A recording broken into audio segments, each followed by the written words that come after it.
आज हम आपको भगवान श्री कृष्ण और उनके पुत्र सांबा से संबंधित एक पौराणिक प्रसंग सुनाएंगे। इस कथा का संबंध पाकिस्तान के मुल्तान शहर में स्थित सूर्य मंदिर से भी जुड़ा है। भविष्य पुराण, स्कंद पुराण और वराह पुराण में इस बात का उल्लेख है कि श्री कृष्ण ने स्वयं अपने पुत्र सांबा को कोढ़ी होने का श्राप दिया था। इस श्राप से मुक्ति पाने के लिए सांबा ने सूर्य मंदिर का निर्माण करवाया था, जो कि पाकिस्तान के मुल्तान शहर में स्थित है। इस सूर्य मंदिर को आदित्य मंदिर के नाम से भी जाना जाता था। लेकिन श्री कृष्ण ने ऐसा क्यों किया, आइए जानते हैं इसके पीछे की कहानी। भगवान श्री कृष्ण के 8 रानियां थीं, जिनमें से एक निषाद राज जामवंत की पुत्री जामवंती थी। जामवंत उन गिने चुने पौराणिक पात्रों में से एक है जो रामायण और महाभारत दोनों काल में उपस्थित थे। ग्रंथों के अनुसार बहुमूल्य मणि हासिल करने के लिए भगवान श्री कृष्ण और जामवंत में 28 दिनों तक युद्ध चला था। युद्ध के दौरान जब जामवंत ने कृष्ण के स्वरूप को पहचान लिया, तब उन्होंने मणि समेत अपनी पुत्री जामवंती का हाथ भी उन्हें सौंप दिया। कृष्ण और जामवंती के पुत्र का नाम ही सांबा था। देखने में वह इतना आकर्षक था कि कृष्ण की कई छोटी रानियां उसके प्रति आकृष्ट रहती थीं।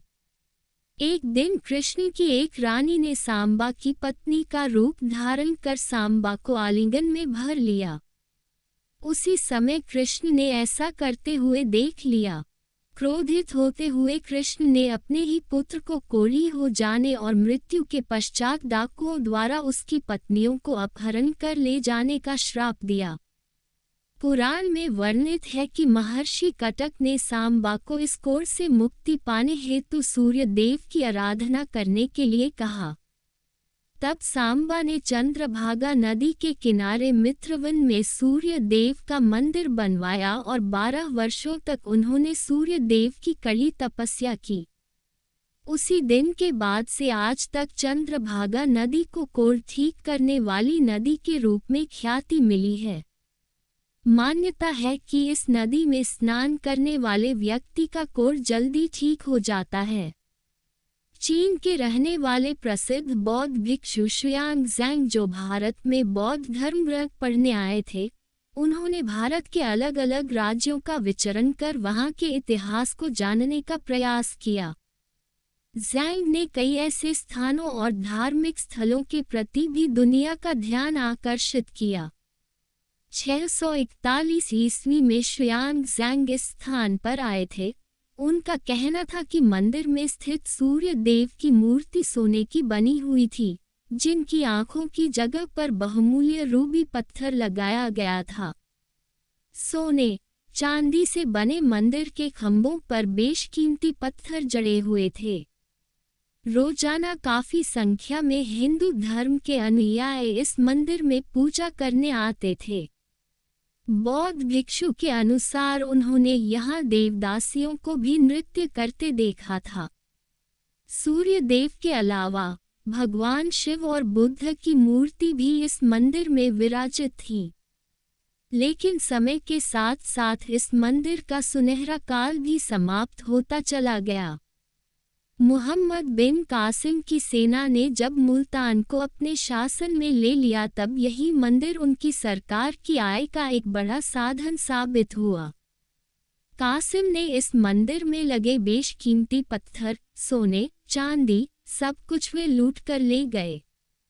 मुहम्मद बिन कासिम ने इस मंदिर के साथ एक मस्जिद का निर्माण करवाया, जो आज के दौर में मुल्तान का सबसे भीड़भाड़ वाला इलाका है।